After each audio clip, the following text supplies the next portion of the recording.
the project equivalent of Mike Tyson's line about everyone's got a plan until I punch him in the mouth. Yeah, and where you really see that is on install, right? Yeah. That's one thing in the shop where we can all look at things and we have every tool in the world and so forth. For the installation, this thing's due tomorrow. There's a ribbon cutting at 9 a.m. It's midnight. You're up on a lift. Like, that's where stuff gets creative. Right? Yeah.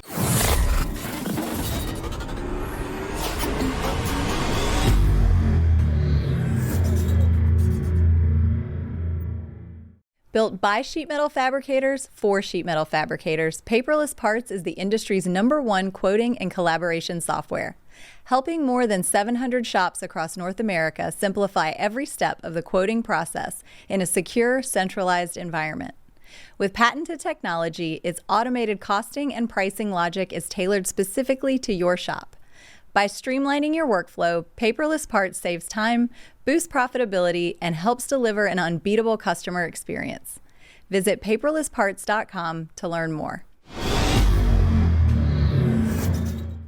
Hello, welcome to this episode of the Fabricator Podcast. I am Dan Davis from the Fabricator magazine. This is my co-host, Lincoln Bruner. Hello. He's also from a magazine. The Tube and Pipe Journal. And sometimes a fabricator. Sometimes a fabricator. Yep. And we have a really good guest today, Mike McCarthy, not of football fame, but of fabricating and design. Yeah, what do you call it? It's commercial Fabrication and design. Yeah. It's not really structural, but he does work with a lot of general contractors. Very high profile. Yeah, architects, things of that nature. Large scale project installation. Yes, that's a good phrase. Right. You'll enjoy the conversation because interesting guy working in an interesting industry. Yes, absolutely.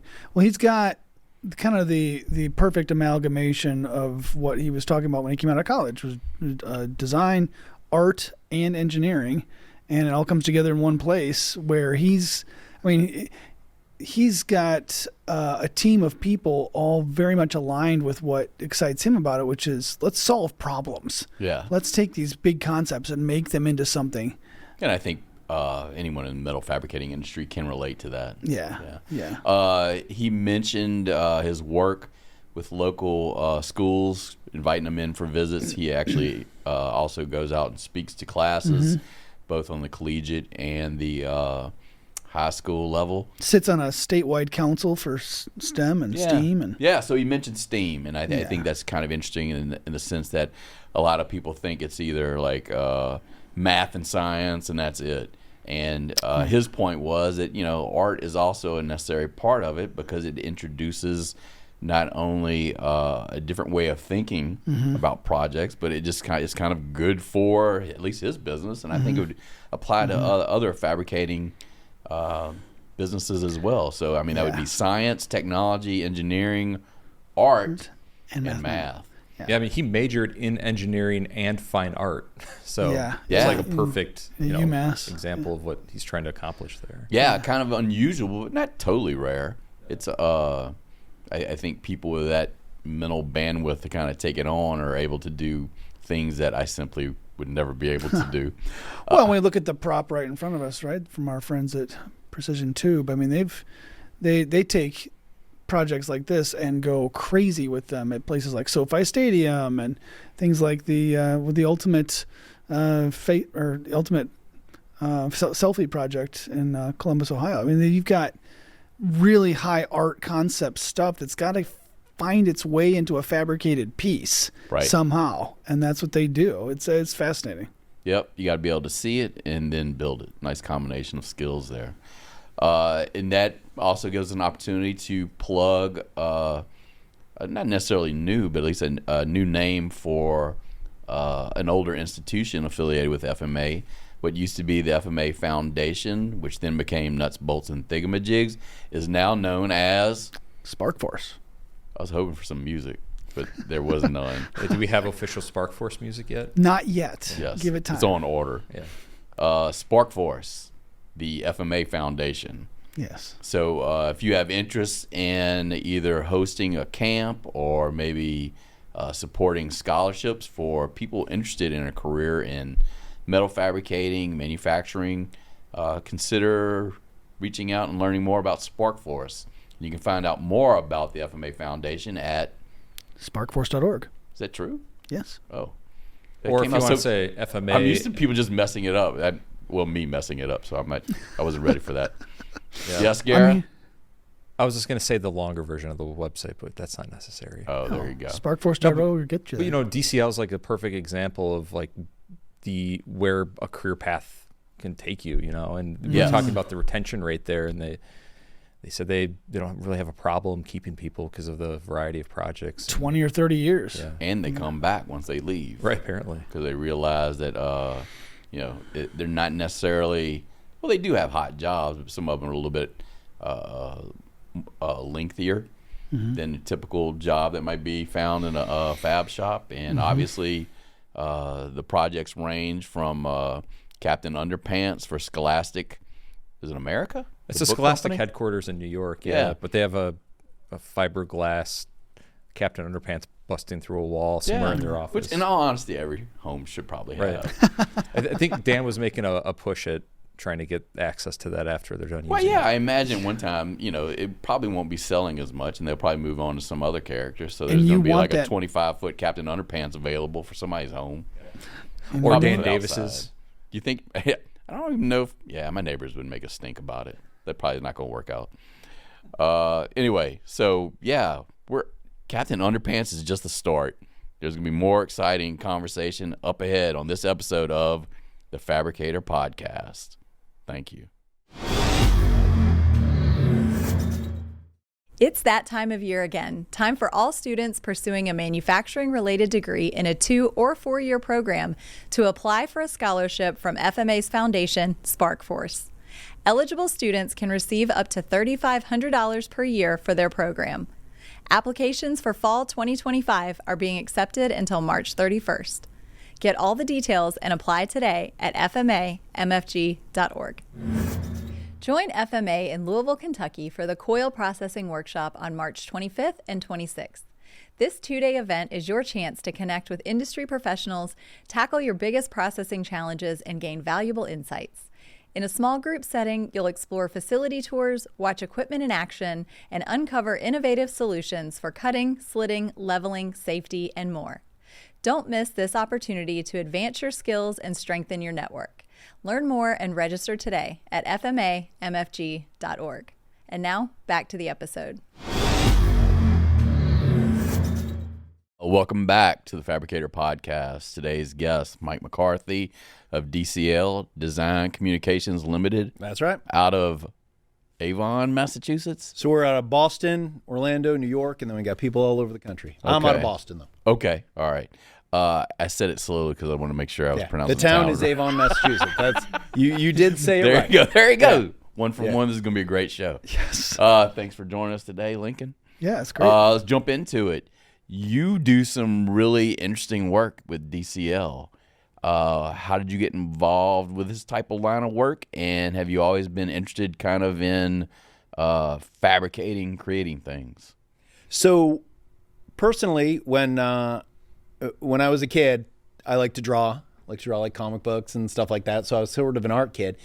And then as I was going to college, I was, it was right around when Jurassic Park came out. Yeah. I was like, those dinosaurs were awesome. Yeah. Right? And I was really into that. And I thought, oh man, I wonder if I could double major in art and mechanical engineering, which I was able to do at University of Massachusetts. So I did the double major, and as I was coming out, I looked into going to LA and doing that kind of stuff, but I had applied to a bunch of different places, and DCL sort of saw that combination of art and engineering, and they were like, hey, come talk to us. And I did, and I saw the kind of stuff that they were doing, and it was amazing. And I said, man, I'll hope that they'll give me a call back, and sure enough they did, and I started there the day after I graduated college. No kidding. Wow. There you go. That was 25 years ago. So. Wow. So nice. What's your role there now? And maybe for the audience, give us an idea of what DCL is all about. So what DCL is all about, we are custom manufacturers. We're engineers, fabricators, and installers of what is really called architectural specialty elements. What that means is a lot of signs, sculptures, and now big sort of tech installations. So lots of LED, programmable LED, big screens, but there's also projection mapping, gestural sensing, a lot of sort of tech-based things. We're in the experiential design industry, and we work with designers who will come up with this idea and then come to us and say, how and can you make it? And that's what we do. We engineer it and build it and get it made. I guess emblematic of that would be like that ultimate selfie display in Ohio. Yes. And it's very experientially based, right? But also very intricate in how it uses visual elements. Yes. And can you tell us a little bit about that project? Because it's not only a very, a unique project in terms of what I've seen, but also it would be very, very difficult to actually pull off. So it was. Yeah. It was super difficult. Yeah. So the Columbus Convention Center in Columbus, Ohio, wanted something that was sort of going to be unique and different and put them on the map. And so they put out this sort of RFP to all these different artists to say, hey, come up with something and so forth. And there was this really talented guy named Matthew Moore. And he said, what if we make the world's biggest selfie machine? And so he said, like a giant head that's made of LEDs and it scans your head and you become the head. And I think to his surprise, the Columbus Convention Center said, yeah, that sounds good. Let's do that. And then he was like, okay, great. But who and how and wow. Okay. Yeah.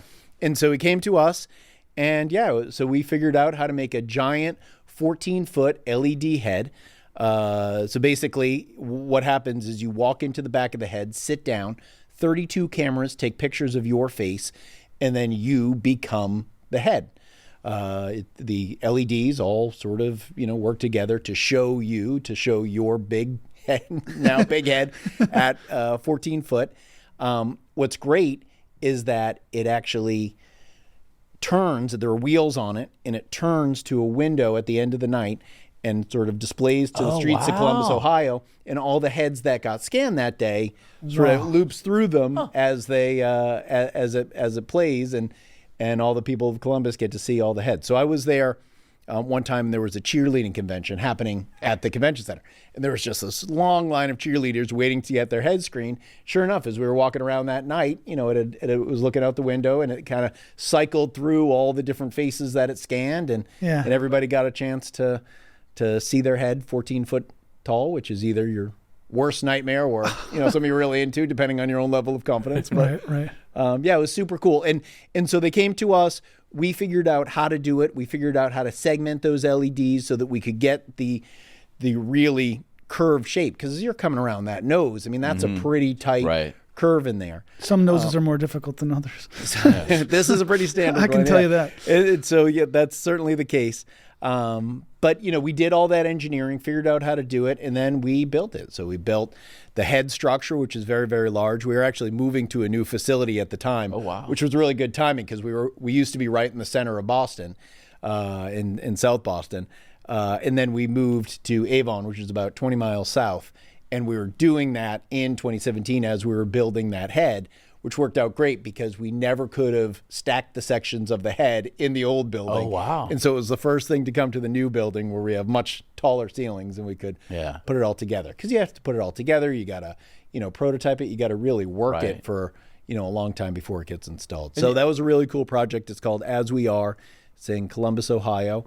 And if you're ever near the Columbus Convention Center, go check it out and get your head scanned. Yeah, but very practical approach to it, too, because you had to kind of build it in halves.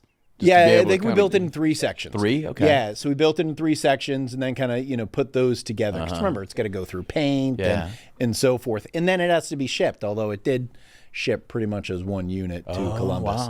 Wow. Loaded it up and put it on the truck as That'd one been unit. fun if you could have activated on the back of a flatbed as it drove. It did. It didn't plug in. Yeah. We ship some interesting things on flatbed that kind of go through the streets. Yeah, we usually as someone that's up. on the road a little bit, I truly appreciate something to break up my day. Yeah. So that's all fabricated in-house in Boston? Yeah, all fabricated in-house.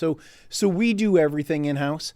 There are some things that we'll work with partners on, but we like to build it all there. So Where I sit in Avon, I'm an 137,000 square foot manufacturing facility. Oh, wow. So we build everything there. We, fabricate. Most of our stuff's aluminum. We love aluminum. Okay. Lightweight, doesn't rust, strong. Strong. So we build everything there, paint it, assemble it. We do all the, if it is a tech piece, all the electronics work, all the engineering all gets done, in-house as well. And then we build everything there. We build in Orlando too. So we have a full shop in Orlando where we do theme parks and that makes sense, and right? pretty much everything, but we are near the theme park, so that works out good because we do a tremendous amount of work for theme park. Have y'all been in Orlando for a while? Oh yeah, Okay. yeah, since the mid '90s. Oh, wow. So is this, how would you gauge this type of the ultimate selfie machine? Is that a typical project, a little bit unusual, representative of elements of other things you do? Yeah. So it's unusual in that it's one in the world that is like that. Right. But we do really complicated tech stuff all the time. Yeah. So to that theory, it's pretty close to what we're always doing. Mm-hmm. All the tech stuff is special and pretty complicated. A lot of times people will come to us if they have something complicated. I have this dream, this vision, no idea how we're going to do it. Right. That's kind of right up our alley. Mm-hmm. So, this is absolutely one of the types of things that we do, but we also do, signs and buildings and airport signage and right. and fabricated walls for office buildings, and you've got several different kinds of walls for one. So client. big LED walls and so Yes. forth. We do maybe an artifact wall. So, Yes. if you're for I guess I can say Amazon, we did big artifacts walls and display walls and so forth. And we do that often. Actually, right here in Chicago, we did a Bank of America with a group, Interior Architects. And we did this really cool bronze wall that they came up with crushed Dixie cups to commemorate the Chicago Marathon. Oh, wow. So yeah, it was really cool. And so we had these crushed cups made of bronze, and sort of did a whole wall with that. Again, the designer, interior architects came up with a vision and said, "Hey, can you guys do this?" And we engineered it and built it and installed it. So when you're coming up with ways to fabricate all these different materials and weld them or connect, I mean, can you tell us a little bit about how you go through the process of figuring out how to make these concepts reality, and maybe pick a shining example of that? But I mean, what goes into that from the decision-making angle from you? So it's kind of twofold, because we sort of have to figure out how we're going to make it in the what we call project development process, right? Because everybody has a budget, right? And so a group might come to us and say, "Hey, we want to do something like this. What do you think? How much is that going to cost? Is it feasible? Will it work out?" And we sort of have to go through the process of more or less engineering it roughly as we are figuring out how it's going to be built and what some of the constraints are and really how much it's going to cost. Is this within budget of the entire ownership team and the client and what have you? But then once we get the job and everybody says, "Yep, this is what we're going to do," great. It goes to our engineering department. We have a really big engineering department, 30 people or so forth. And maybe some people will say that's small. For us in our industry, it's a pretty big one. But the engineers go through, they'll work directly with the fabricators and say, "Hey, how are we going to build this? How are we exactly going to do this?" And they put all that information into shop drawings, which we do in AutoCAD. And then those shop drawings, which are really a combination of mechanical drawings and sort of illustrative drawings, because they're telling the client team exactly how we're going to build this. And that client team is typically the designer who came up with the idea, the owner, but it's also the general contractor, because what we're building is going into a building, which is either a refurb usually or new construction. I mean, sometimes not, but for the most part, it's either new construction or refurb. So there's a general contractor that we're also sending these to and say, "Hey, here's what we're going to do. We're going to connect to these beams. We're going to, attach to the building in this way." Everybody gets to see that. Those drawings then get approved. Say, "Yep, this is what you're going to make. Everybody's good. Here we go." And then those same drawings get handed over to the fabricators, who had sort of a part in creating them and looking at them and coming up with those ideas. and then they build from it. And, you know, for us, the project manager who's running the job, the engineers who are, you know, putting together shop drawings, and the fabricators, they're all in one building and they're all under one roof looking at the same thing. So sort of that collaboration of engineering, fabrication, and then the project manager who runs everything, everybody working so closely, that's the key, especially as things get more complicated. Yeah. Right? And more intense and ornate. Everybody kind of being involved at the beginning is key, and everybody being under one roof looking at it as it gets built is key, because things change. You have a great plan, it doesn't work out, you got to shift this, shift that, you know, tweak this. So we're pretty collaborative in that way, but the engineering group will look at it. The other thing the engineering group does is the actual structural engineering of it, because if something's going up on a rooftop building, you know, a 15-foot giant LED letters on a rooftop, okay, well, you know, what are the wind loads, what's the shear strength, you know, all those sort of numeric calculations they figure out too. You know, if it's on the ground, what's the foundation going to be? They'll also figure out the electrical in that, you know, how are we going to power this, where the power supply is going to go. All of that happens in the engineering shop drawing process, and then put into the shop drawings and so forth. So does that type of upfront collaboration minimize changes during the fabrication phase? Oh, I wish it did. That sounds. It sounds like Nirvana for like the fabricating world, where it gets to the floor and you're like, we can't build this. Yeah, I love that theory. No, it absolutely does. You know, does it cut down on it? Yeah, sure, but it definitely does, because, you know, if you build stuff for a living, you know that. Right. You think you were going to do it one way till you get into it, and then you have to change for whatever reason. Yeah. You know, it doesn't work for this reason or that reason. Or as you're getting into it and you're getting your head into it, you say, wow, we actually have a better way here. Right? Because it's hard when you're thinking about everything sort of in your head, and you're drawing it, and you're in AutoCAD, and you're, you know, going through model space, and it's a lot different than when you're actually touching and holding something and drilling it and being like, this, you know, this doesn't fit as tight as we wanted, or I actually have a better way to do this. So, you know, those changes kind of happen throughout, and that's part of that collaboration. If it's a change that would affect how it looks, you know, we'd work on that with the designer and say, hey, we're going to change this or that, because, you know, we're collaborating with them as well. We want to, you know, really respect their vision and have what they envision be what the final product is. But a lot of times it's not. A lot of times it's just a better way to build it. The only time you can't change those is if an engineer has stamped it and said, hey, you have to have these brackets, they have to be made of this, and the structural integrity is based on these events. Then you couldn't make a change. But as far as building it goes, yeah, you can change stuff. It's sort of like the project equivalent of Mike Tyson's line about, everyone's got a plan until I punch him in the mouth. Like, he's like, oh, okay, so this doesn't weld the way I thought it would, or this doesn't. Kinda. Yeah, and where you really see that is on install, right? Yeah. You know, that's one thing in the shop where we can all look at things and we have every tool in the world and so forth. Get outside. For the installation, you know, this thing's due tomorrow. There's a ribbon cutting at, 9 a.m. It's midnight. You're up on a lift, like, that's where stuff gets creative. Right? Yeah. So that's where it's really everyone has a plan until they get punched in the mouth. Let's figure it out. So we have really talented installers. We're really lucky, who are sort of a combination of project managers, engineers, expert fabricators, and MacGyvers out in the field. But that's where stuff gets creative. So what's the breakout at DCL in terms of like roles? Like you mentioned 30 engineers. How many fabricators do you have working for you? Geez, probably about 50 or so. Okay, I don't have the number off the top of my head, but we have a lot. I mean, we're all about building and making things, and we actually make it ourselves, right? We fabricate it ourselves. So you have a lot of fabricators. You have we're very lucky to have people who have been there for a really long time, 20 plus, even 30 plus years.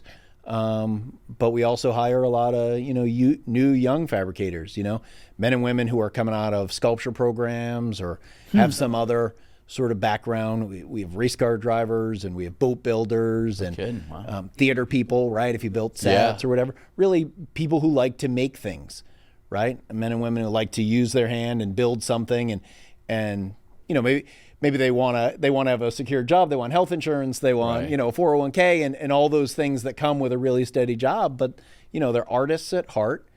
and they want to spend their time making stuff and making it right and making something that's really nice. Does that ring true to your mindset coming out of college? It sounds like you got a lot of people who maybe have that mechanical or engineering plus artistic bent, and they want an outlet for both. Yeah, that's absolutely what it was. And when I found DCL, absolutely it resonated with me. And I was super lucky. We do a lot. I mentioned the theme park. We work with a global entertainment company, and my first job was for that global entertainment. The first thing I ever did, I started off in the engineering department, right? So I was when I got hired, I worked in the engineering department. One of the first things I ever worked on was a very famous theme park ride was moving from this global entertainment company's Orlando theme park to their Tokyo theme park. And, I was working on their whole project of it, and the ride surround and the entranceway and so forth. And we were incorporating all these found objects because it was the sort of steampunk vibe of this ride that was many, many leagues under the ocean. And so I'm not going to say how many leagues. It was Chuck E. Cheese. More than 10, less than 30. But it was many, many leagues under the ocean. And I'm following you now. Yes. It had sort of like this steampunk vibe to it. And we were using, we were finding found objects and, really working with the engineering team from that, global entertainment company to figure out how to make this stuff. And we were doing a lot of faux finishing where you're making stuff look old and weathered. And, I was 23 years old working on that project, and I'm like, I am hooked. This is awesome. And it's in Boston, which is where I'm from, and it was just, so yes, long answer to your question, that absolutely resonated with me. It resonates with our employees who like making stuff and building stuff and working on cool projects. And, most of our projects are really cool, and when they go in, they look really impressive and make an impact. They make an impact, hopefully. Right? That's the idea. How many projects might be on that fab shop floor at any one time? A lot. Just different stages. Like 130, 250. Okay, but they're at different stages, right? Right. Yeah. So there are some that are like, hey, this thing installs next week. Yeah. And that's a really, really heavy push, and maybe that's 5 projects, and then there's ones that we're getting started. We have ones that are sort of doing a long closeout, all those different things. We work in what is typically new construction, and new construction often the schedule will slide. So they'll say, okay, well, we're going to open this building April 15th. All right, well, that might become, June 15th, because when they're erecting the steel, they find out there was a problem in the ground. And, there's all these different things that can delay construction. But we typically go in the end. If we're putting something in an office or whatever, it's generally on a wall, which means you need a wall. It needs to be painted and finished. And so we're usually right at the end. So our schedules are usually moving, sometimes not. So we do a ton in the sports world. Well, if the NFL kickoff is not moving. Not negotiable. Happening on that, first weekend in September, no matter what. Same with Major League Baseball, and we're doing something right now for a Major League Baseball team, and they have spring training coming up. So that's happening. Yeah. Like no matter what, that's happening. So we have, very real dates sort of, tied to that. So it's a combination of always moving those schedules around. But yeah, there are a lot of projects that are on the floor at one time, and we're always sort of mixing those schedules. We do a lot of fast tracks too. So a lot of things that we haven't even heard of this week are going to be burning through next week. So it's really deadline intensive. So there's somewhat of a similarity in the world of general fabricating in the sense that you've got different projects going at certain times. How do they move through the shop? Is it typically, you bring the fabrication to a work area, or does it actually work its way to different departments? How might that flow? So I mentioned we moved into a new building 8 years ago, and a lot of people said, okay, well, what you want to do is you want to have your raw material come in one side, and then you want it come out complete on the other side finished. Again, I would say that is an awesome theory. Love it. I love it. But, we basically have fabrication areas where a lead fabricator, that'll kind of be their area and their home, and they're setting up their toolboxes and their workspaces and so forth. We have cranes in the building, and sometimes we'll move things around. If it gets really heavy, somebody has to be under one of the cranes and work with one of the cranes. But for the most part, no. People get their space. we have to paint everything, and that would kind of ruin some of that. Let's have everything go through in an assembly line kind of thing, because we build the pieces, we paint them, but then it's coming back for assembly, right? So it's kind of coming back to that fabricators area and so forth. You know, and then it'll eventually move out to where we're going to load it onto the truck, or, you know, shipping and crating, which we do of in different parts of the building. But yeah, everybody's kind of got their own space, and I think that's key. I mean, people have to get comfortable in their space and know how their space works and how they're going to use it and what have you. So outside of some crane usage, everybody's kind of got their own spot. So like that lead fabricator will kind of be like project lead. I mean, it's in the name, and get assistance from others. 100%. Yeah. I mean, our lead fabricators and our fabricators are, you know, our main engine, right? I mean, the project managers are doing an incredible job, and they're working with the client, and they're dealing with the finances and so forth. But as far as getting something built and getting something through production, you know, the men and women that are the lead fabricators are the alphas, right? They get everything done. They're working with those departments. All right, when are we going to get this painted? How is it going to get painted? All right, paint's busy, great. Give me these two pieces. This will keep my crew going for a couple days. You know, all right, you know, you're going to paint those things over the weekend. Great. That means Monday we can do this. And they're talking to our graphics department, and they're going, you know, back and forth with the engineers. So our lead fabricators are very much, you know, they're very similar to project managers. They're absolutely project leads, and, you know, they're the ones that make it happen. They're the engine of the train, so to speak. It would seem like they're very versatile people too. I mean, your company's done 17,000 plus projects. 18,000. 18,000. Yeah. I mean, it just seems like they would have to be very, very flexible in the way they're able to work with others and on different things. They are. And it's funny that you say that, because as we're hiring, sometimes we'll meet somebody and they'll say, okay, well, I'm a welder. And that's terrific. and maybe in their heart, they want to weld all day. They say, you know, you give me stuff that needs to be welded up. I want a pile of it. You know, I'm going to go to town all day, every day. And that's fantastic. And that's a fantastic skill to have. You know, for us, we're looking for fabricators that can see the whole project, you know, that can go one-on-one with the engineering department, that can, you know, make a plan of everything they need to do to get all of this stuff built, finished, tested, and on a truck by X day, and to also work with the installers. Because as we say, like, that's when everything kind of goes crazy. All right, well, that lead fabricator saying, oh man, we thought we could do it this way, but we got to change it. All right, here's what we're going to do. I'm going to send you this. I'm going to make this tonight, and blah, blah, blah. We'll send it overnight, and what have you. So, you know, they really need to be able to see that whole picture and be passionate about the entire process of getting something built, not just one process, right? So it isn't just, you know, I'm a metal worker and that's what I want to do, which again, it's a fantastic skill, but we need people who want to sort of embrace that whole project. And, you know, a lot of times we're working with plastics, or we're working with, you know, different metals. Mostly it's aluminum, but sometimes there's steel, sometimes there's glass elements to come in, you know, there's vinyl, there's paint, there's all these different parts to the process that we have to consider. So we're looking for people who can, you know, see the big picture and, of course, whittle down to all the specific details, because that's fabricating, right? Like the 1/64th of an inch or whatever the tolerance is going to be, yet able to zoom out and see the big picture, how it all goes together. Is it fair to say y'all do pretty well with retention of employees, at least in the fabricating end of it, given just the variety of work? And we're really lucky about that. Yeah. So we have a lot of people who have been with us for a lot of years. We're super fortunate in retention. And one of the things that I'm most proud of, as I kind of, you know, oversee a lot of what happens, we have people that come back, right? And to me, that's the most exciting thing. Everybody gets frustrated. Everybody thinks the grass is greener on the other side. And sometimes if somebody's going to go, you got to let them go. And, you know, I'm super excited about the fact that they come back a couple months later, however long it is. Hey, you know what?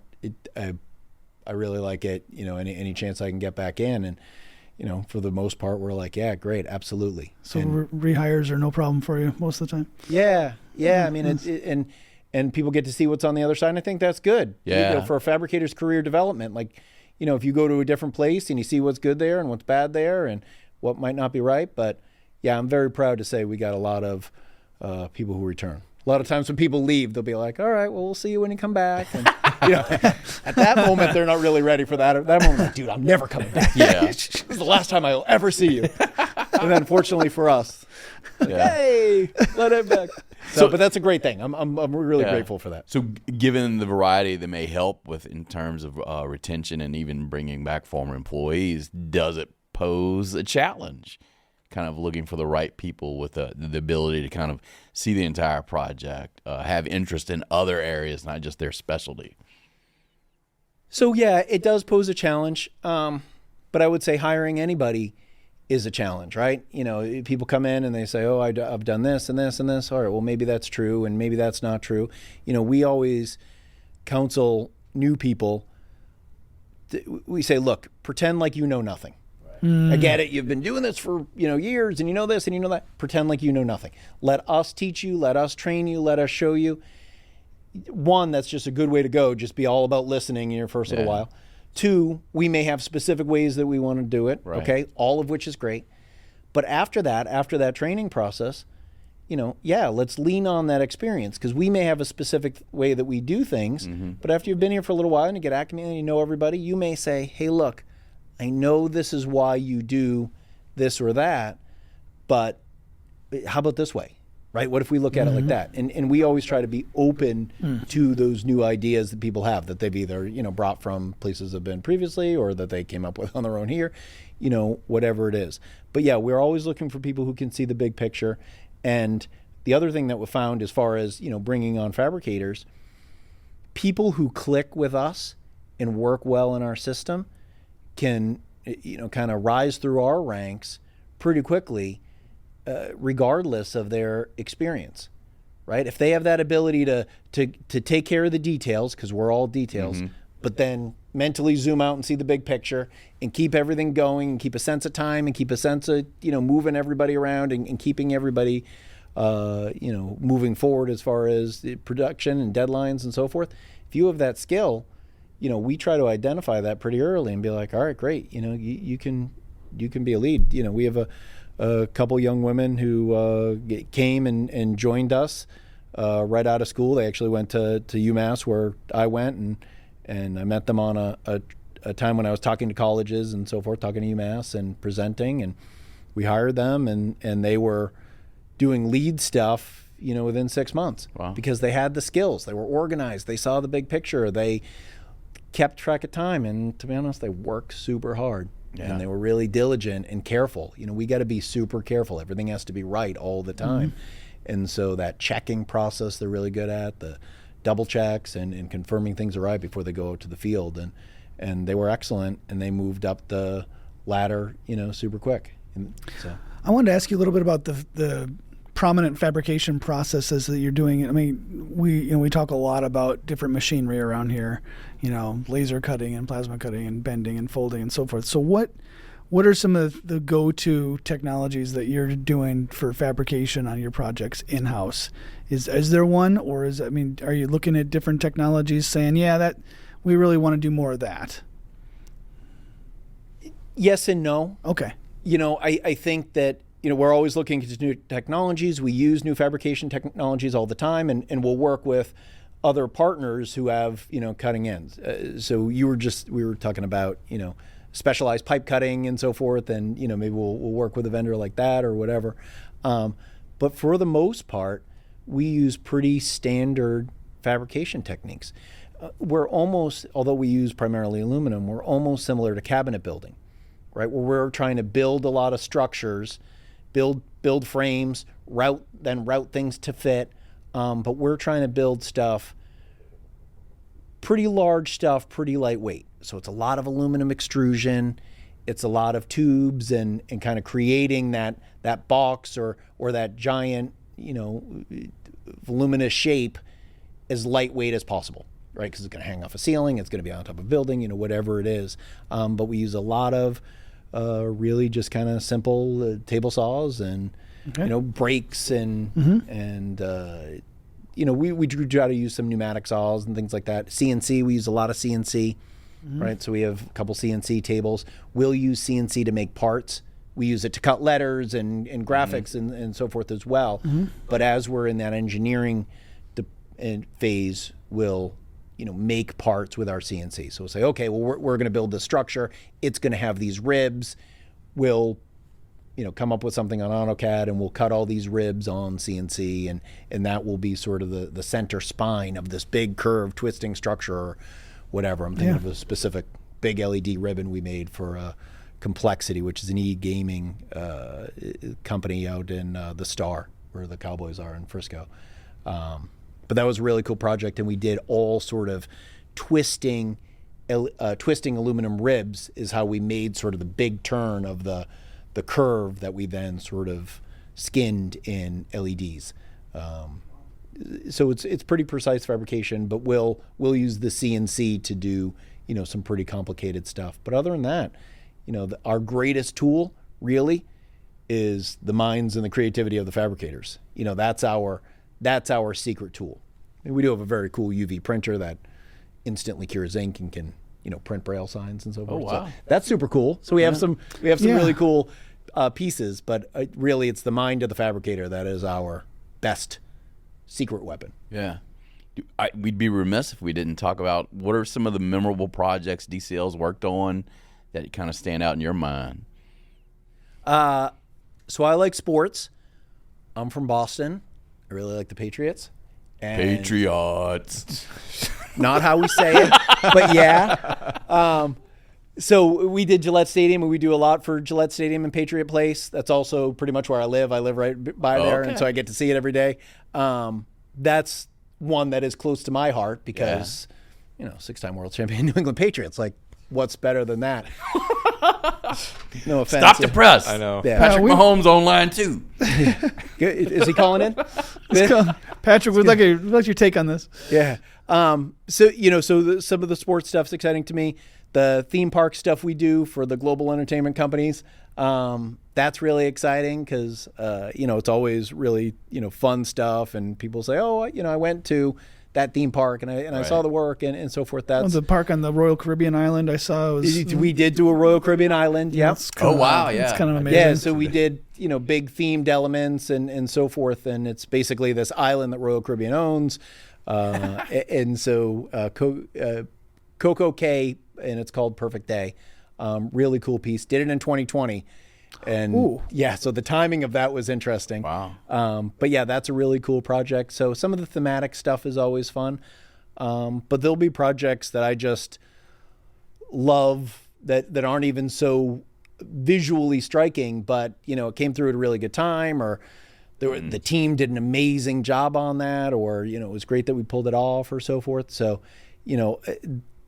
I've been around for a long time, been around for 25 years. So I have a lot of projects that I love for different reasons. Yeah. So we did SoFi Stadium. Okay. Oh, wow. We did SoFi Stadium during the pandemic. And, I'm talking March, April 2020. Yeah. That's what we were working on. Right when it hit. And right before it happened, we had all our approvals and we had ordered all the material.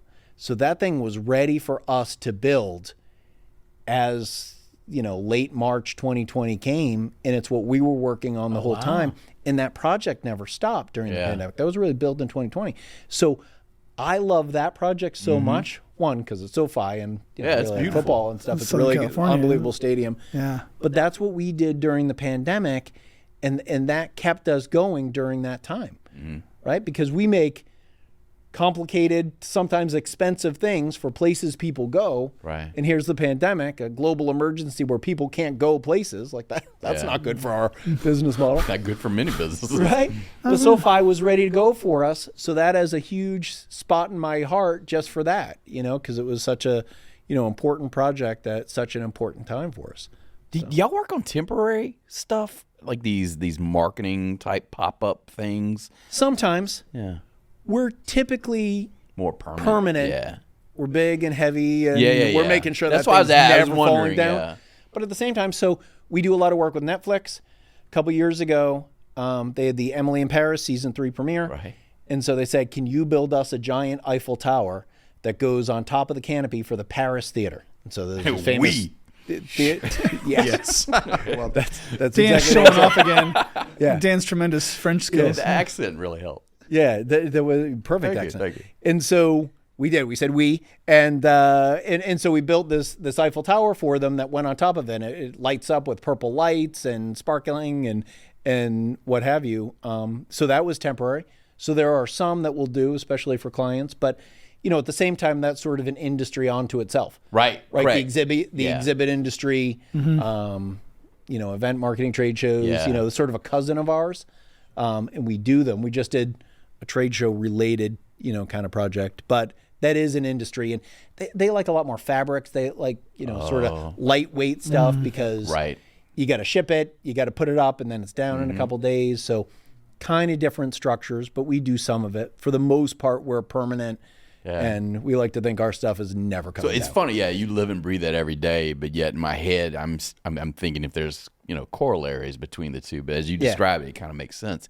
So before this conversation, I was online and stalking your LinkedIn, but they had you made reference to some pictures with you having some, it looked like local students come visit your facility, and I just wonder what is there, because I've seen these similar students visit like a typical fab shop, and while there's interest, there's not, nothing's labeled with a brand they recognize. Nothing's overly huge. For the most part, it's just kind of parts. So it's the visualization of what they might be able to see where this goes is a little challenging for them. Whereas, man, your gallery of projects you've worked on for DCL is so big, and I imagine some of the projects are big in nature. Does that strike the student in a different way, you think? Oh, it definitely does. So we do a lot of work with students. I'm on the Massachusetts STEM Advisory Council, and so that's one of the ways that we like to just connect with the community and give back and so forth. So either we'll go into the classroom and sort of show our work and talk about that intersection of art and engineering, because it shows people who are saying, hey, I'm going to be an engineer. Right. It shows some of the cool, fun stuff you can do. Not that engineering isn't fun on its own, but we have really fun stuff. And if you're in the arts, we like to say, hey, here's a career you can have in the arts. That can be something that can get you a 401k and a job and so forth. So, and we really like STEM education. We really like STEAM education, which is adding the art in, science, technology, engineering, art, and math. So that's something we're really passionate about. If there are classes that are local to Massachusetts or Orlando or whatever, we'll do a tour and bring the students in. And one, it's a safe environment. We can get through there safely, which is always important. Because we have marked off pathways and so forth around the shop. Of course, everybody gets their PPE and what have you. But you get to see really cool pieces get built, and depending on when you come, you could see the giant stadium letters, or you could see something for a global entertainment company, or you could see a Hard Rock Hotel. Exactly, or Netflix or so forth. And I think it's great for students to come. I think that sometimes students don't know what jobs are. Right. Okay. They see parents don't know. Parents don't know. Yeah. Right. They know what they do. Right. Maybe they know what their parents do. They know, teacher, firefighter, nurse, and those are all great professions. But just showing people that, hey, there are manufacturers out there that make things all day. This stuff that you see, whether you go to a stadium, you go to a theme park, you go to healthcare or any place, all this stuff gets made, all this stuff gets engineered, all this stuff gets thought about. There are people who paint it. Here's how a painter works, right? They got their HVLP gun. They're, here's how that works, and that kind of behind the scenes of how things get made. We find that the students really resonate with that, and so that's something we're always happy to do. Either go into the classroom, elementary school, middle school, high school, a lot of colleges. I'm going to be talking to a lot of universities this fall even, and just sort of showing that work. And then if they are local within a half hour or so and they can get to our shop, come actually see how it's made and see people that look like you, right? We're a really diverse work environment. So you see people, hey, here's a young person that looks like me, and man, they're doing this stuff right now. So wow, a few years I could be doing this. And we get a lot of questions from people saying, hey, how can I get into this industry? How can I get into fabrication? How can I get into this engineering and what have you? And we can kind of paint that picture for them a little bit and say, yeah, if this is something you want to do, here's the steps that you need to take. So that's something we're really proud of. We do it quite a bit. We're getting the spring semester tour set up now, and I think we already have 10 plus on the books. Good for y'all. Some colleges and high schools and so forth. We talk a lot around here about students and STEM education and getting students involved, getting them in what we call the life cycle, manufacturing life cycle. But I'm curious about your take on what is it that you think educators, companies, parents can be telling students about manufacturing, about metal fabrication, that would engender some more interest, would tell them the real story about the picture you're painting. It's cool. There's a place for a lot of different interests. I mean, what would you say should be told to students to paint a realistic picture of what the possibilities are? I'll probably go back to saying it's a big picture thing, right? So if you say, hey, I want to be a fabricator and I want to do this, I want to weld, which is awesome and a fantastic thing. Maybe that's what you want to do. Maybe you want to focus on welding and you have a passion for that all day. But also understand in manufacturing, you do get to sort of a greater, zoomed out spot. And are you interested in working with all the different departments to make those things happen? And are you curious? Because if you're curious in the manufacturing world, what new technologies can we find? What either companies can we work with that we aren't now, or how can we solve this problem? So I think that's so much of fabrication. And kind of going back to your question, what can parents do is say to people, hey, do you like solving problems? Do you like figuring things out? Right? And do you like coming up with solutions? And if that's something you like to do, then fabrication is good for you. Because yes, there's following the drawings and doing what's on the drawings. But as we said, anytime you go to build something, make something, create something, the original plan is not going to be it. And now it's time to be like, oh, new plan. What are we doing? Yeah. And identifying that sort of spirit in people, I think, is huge. And then, as we just said, showing them that manufacturing is a job, showing them that building stuff is a job. And it's a real job, and it happens near you. That was part of my thing, right? I wanted to be in Massachusetts, and hey, this is happening right here. And so wherever you are across this country, there are places that do this kind of stuff, that build really cool things. On the way here, I was behind a pickup, and there was a company that fabricates stairs, right? And I'm sure if you go in there and you look at their work, they've done some amazing stuff. And maybe nobody thinks about like, oh, well, someone makes stairways, but somebody does. Yeah. And that's a great career. And it's a great career that's here and now. And frankly, probably looking for people. Yeah. Right? Yeah. We're always looking for That's people. right. We're always looking to hire. And so it's a growth industry. It really is. And I think that's maybe that's a thing that people don't think of in manufacturing. In Massachusetts, we're super heavy in life sciences and bio and so forth. And understandably, that's a lot of our STEM education is, look at all these different things we can do. And that's great. And I love the life sciences, and they, do so many amazing things. But I also like to show, all right, well, there's more than that. There's making the kind of built environment for all these places that we go and experience, and building environments that are meant to be experienced and meant to, be really memorable for people.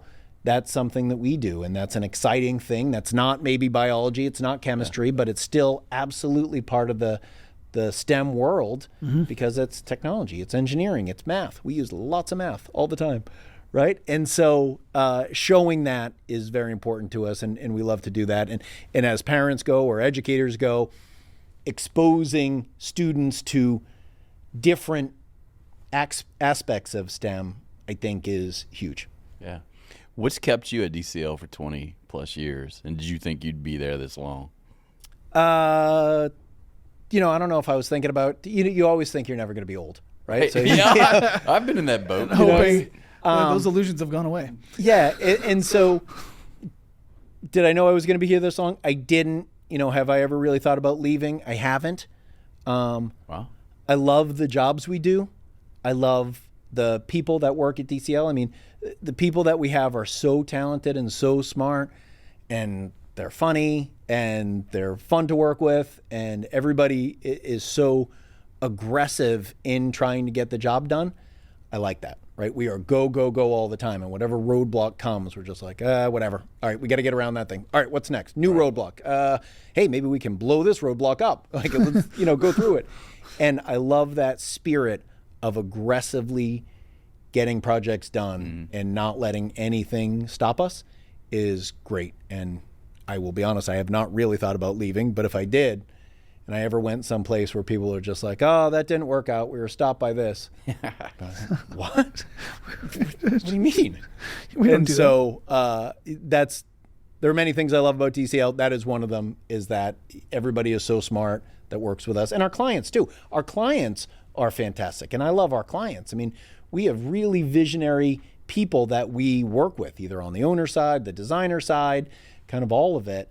But I love working with those teams and kind of bringing their vision to life, especially when it's real collaborative and so forth. All that is super exciting. Awesome. Anything to add there, Gareth? I was going to say 25 years, you brought it up right before I was going to ask. 25 years is a long time to work somewhere, but it kind of offers a lot of change throughout 25 years. What's been the biggest change from when you started to where you are now, like maybe like design concepts or engineering concepts?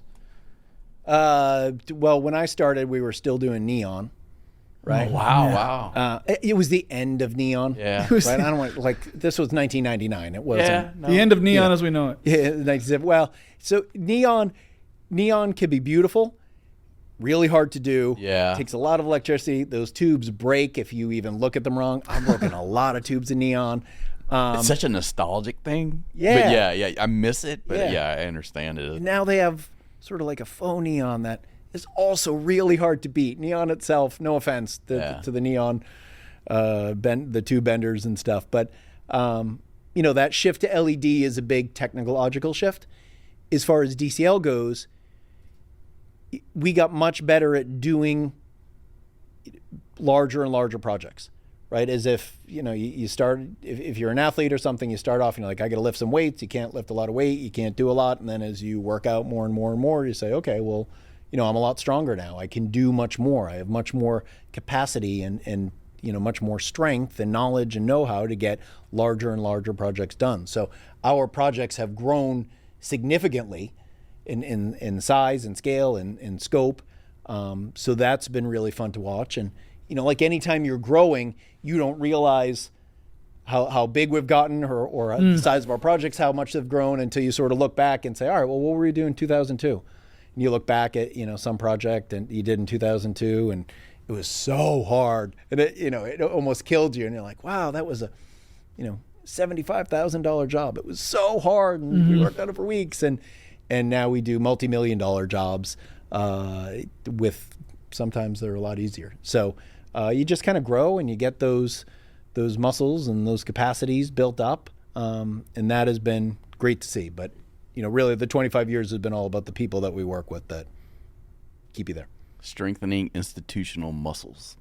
That's got to be great way to say it. There's going to be that might some be the consultant title. grab onto that. Yeah, that might be the title of the episode. That's right. Nice. No, I imagine DCL's become a destination too. We were talking a little about retention earlier, but the hiring process, do you have like a long wait list of folks that want to work at DCL, since I'm sure it's grown quite a bit employee-wise over the last 25 years? Yeah, again, that would be awesome if we had a wait list. No, we don't. Look, we are absolutely a destination. With that said, and I do probably most of the hiring or involved in most of the hiring. You got to look at your life, right? We're a fabricator. You have to be here. So you need to live within, if you're a fabricator looking to get hired, realistically, you need to live within range of one of our shops, Boston or Orlando, right? And if you don't, that's going to be really hard. I mean, the Boston traffic is really tough. The Orlando traffic is getting tough. I mean, that's a part of your life. But to really keep people there, we have to make sure that DCL works with their life. You start a family, you have kids, and there's a T-ball game at 5. Like, you got to be able to make that T-ball game. And if you don't, that's going to get real hard. So location can be a a challenge, but we do have a lot of people who move in and will come from different parts of the country to, come work with us. And that's always a great thing as well. But ultimately, I think to work at DCL or to work anywhere, you got to make sure that where you're working works with your life. And that could change over time too. What works for you when you're 23 might not work when you're, 33 and so forth. And, maybe your spouse has a different, job that they got to do and so forth. So, we certainly see that happen, and sometimes we'll lose people for different reasons, but we keep a lot of our people. But we are always looking to add more people in, and as we said before, people who sort of resonate with our spirit. So to the extent that we're a destination, that's great for us. And if I come on this podcast, maybe more people will see us and hear about us and learn about us. Well, that's the next question. Get Where that can they waiting list going. where can they find out more about DCL? So we have our website, which is www.Design Communications Ltd.com, DCLBoston.com, DCLOrlando.com. All those will work. So you can find our website. LinkedIn is a big one. I try to post a lot of our work to LinkedIn. It's just a great way for people in the industry, clients, and prospective employees, and even our own employees to see. So M McCarthy 76, I think, is my LinkedIn. So LinkedIn is a great way. But yeah, our website, our Instagram, all those things, you get to see cool projects. Instagram is limited. Most of our really cool stuff we can't post. There's a well-known global entertainment company that we work with, but we can't post that stuff, right? You can't put that on there, and we're always really respectful of that.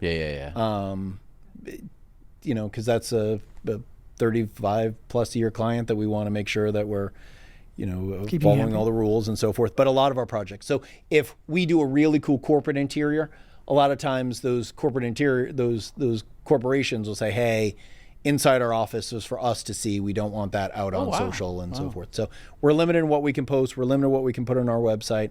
But we some interesting really stuff to look at nonetheless. There's some interesting stuff to look at nonetheless. There you go. And we're always building cool stuff and making cool stuff. So yes, if you are a fabricator listening and you would like to work with us, we would love to hear from you.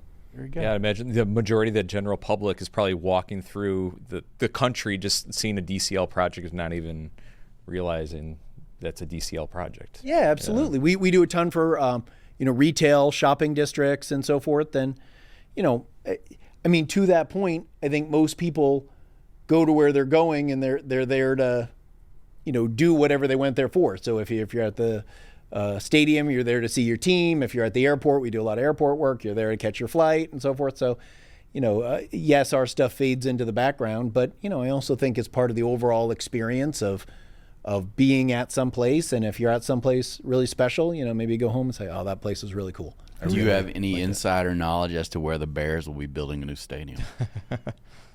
I don't. You smiled for a while. I think you might know something. He's smiling because he's a Patriots fan and he's thinking. We are working on a big NFL stadium right now.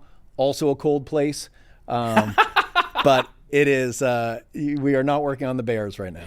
So University of Montana.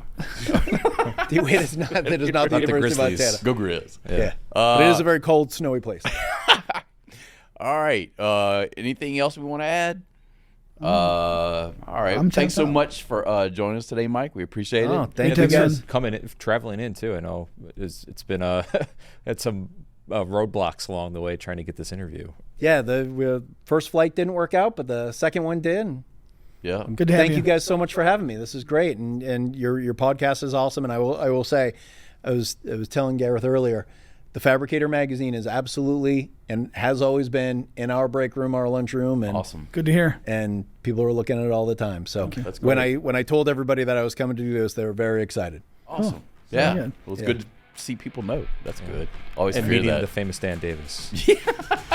Yeah, they're like, "Are you going to meet him live?" Yeah, I think so. All right. Thanks for joining us today. If you have any comments, criticism, complaints, send them to Gareth at fmamfg.org or podcast at is it plural? Oh man, You haven't been tripped up in a while. On the, no. Is it podcast? It's just podcast at fmamfg.org. Please tell your friends, family, neighbors about the podcast, and you can always get it wherever you get your podcasts, wherever that may be. Bye-bye now. The Fabricator Podcast is a production of Fabricators and Manufacturers Association, located in Elgin, Illinois. The show is hosted by Dan Davis and the staff of FMA Communications. The podcast is produced by Gareth Slager and recorded and edited by Griffin Hammond and Dana Weicker.